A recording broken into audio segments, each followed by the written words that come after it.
In recent reporting, author Michael Shellenberger writes that multiple sources have confirmed whistleblower David Grusch's claim that the United States government possesses a number of non-human vehicles.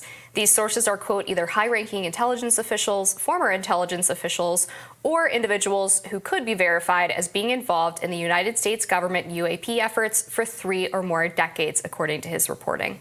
Shellenberger writes that the individuals said they had seen or been presented with, quote, credible and verifiable evidence that the U.S. government and U.S. military contractors possess at least 12 or more alien spacecraft, some of which they shared with AARO or the All-Domain Anomaly Resolution Office, quote, which AARO has refused to provide Congress.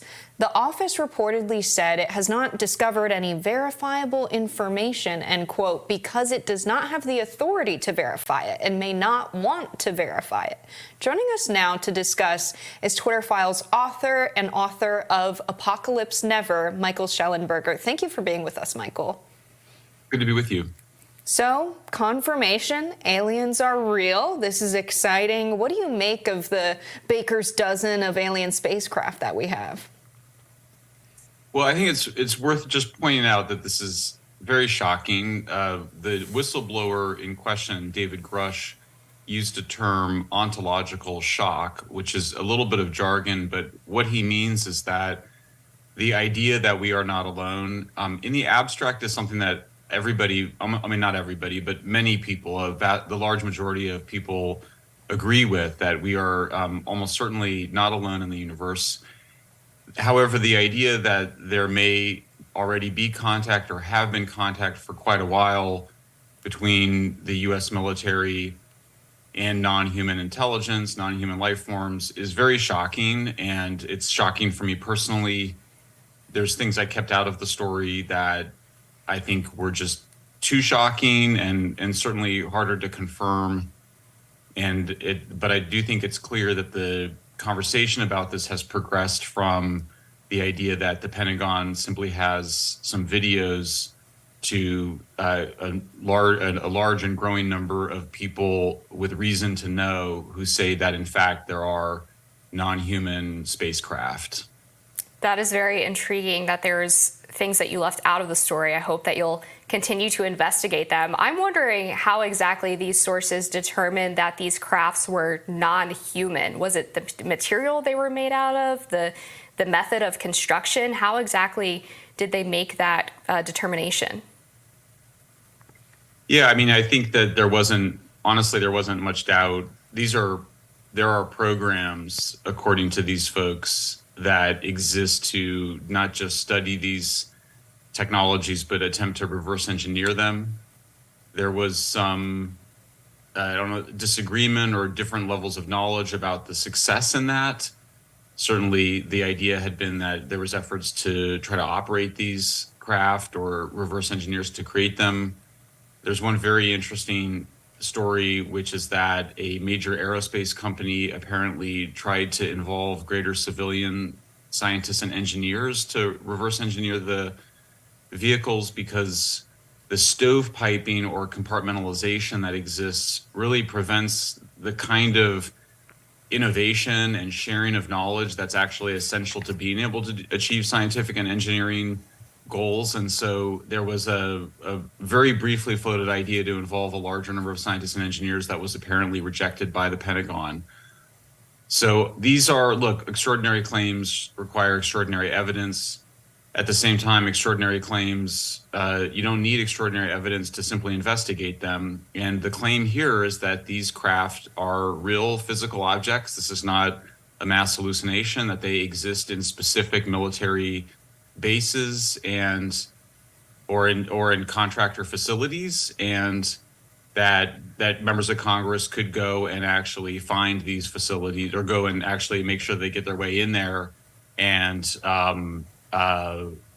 try to find these craft themselves. So obviously this is amazing that we have the craft at all, but I can't help but wonder, were there pilots of the craft? Do we know anything about that? Is there anything you can say to that effect?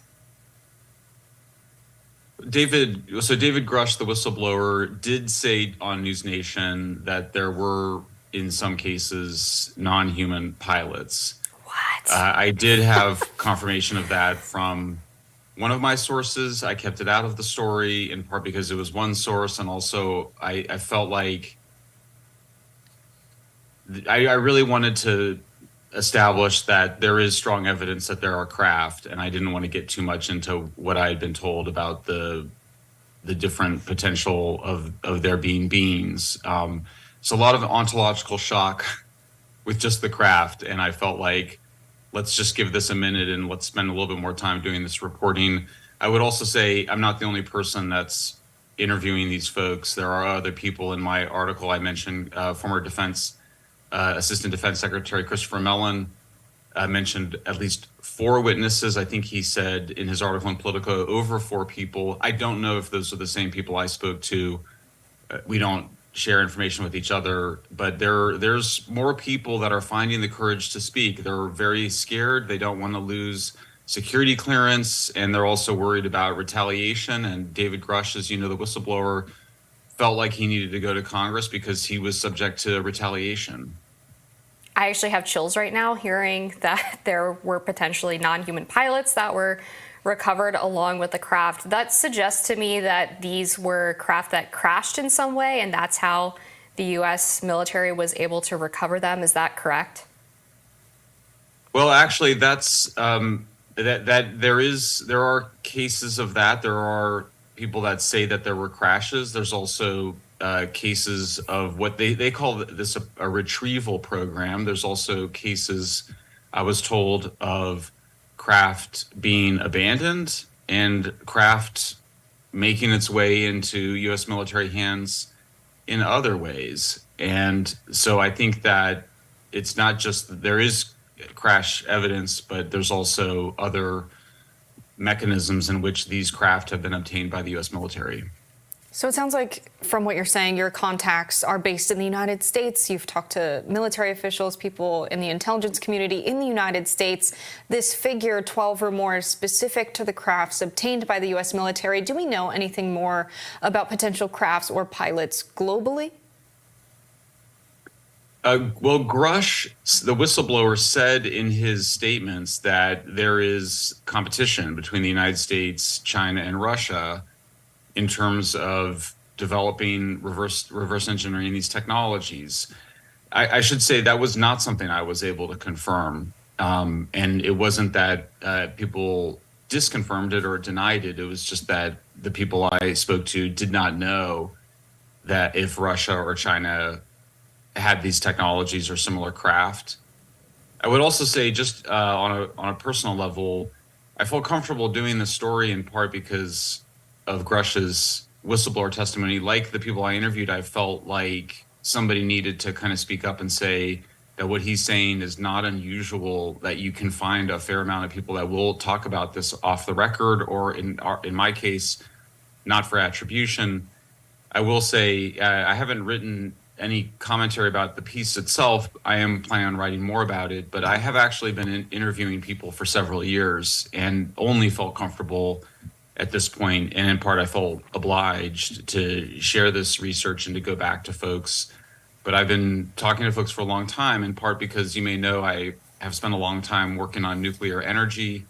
Nuclear energy is a dual-use technology, and it was actually in that work that I started to come across a lot of evidence of UFOs, or what have been rebranded UAPs, but a significant amount of interaction of these UAPs and UFOs, including the most famous alleged crash in history occurred around nuclear weapons test sites and also nuclear weapon sites. Is there any connection, Michael, between this existence of the UFOs or the non-human entities and nuclear research? There's definitely something going on that I certainly don't entirely understand. There's, in fact, there's a major book. I've interviewed the author of it, called UFOs and Nukes, that describes many cases of anomalous UFO activity around nuclear weapons sites, but there's also been significant UFO sightings and reports around nuclear power plants.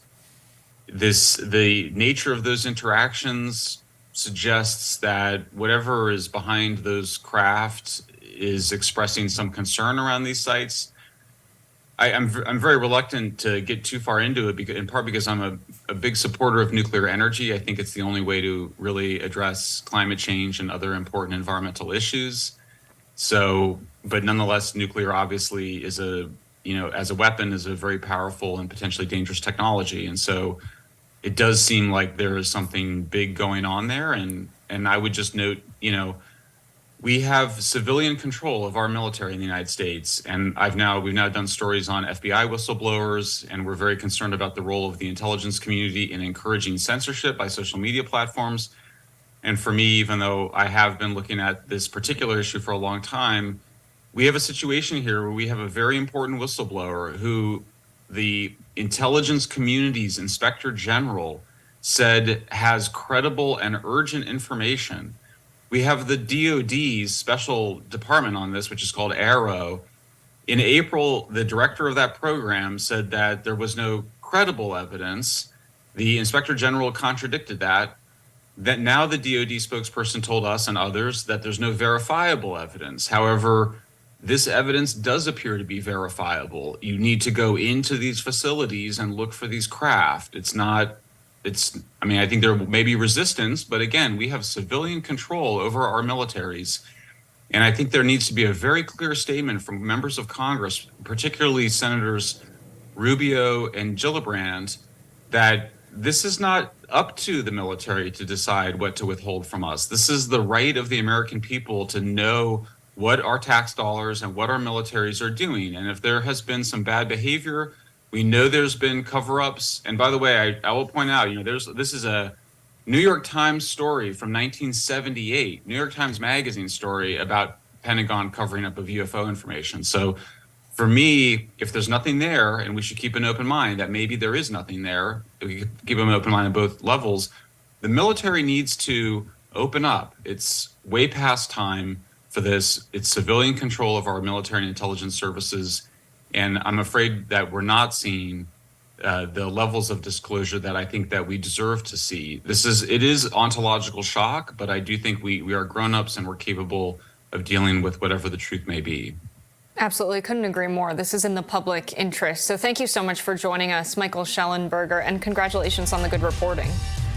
Thank you for having me.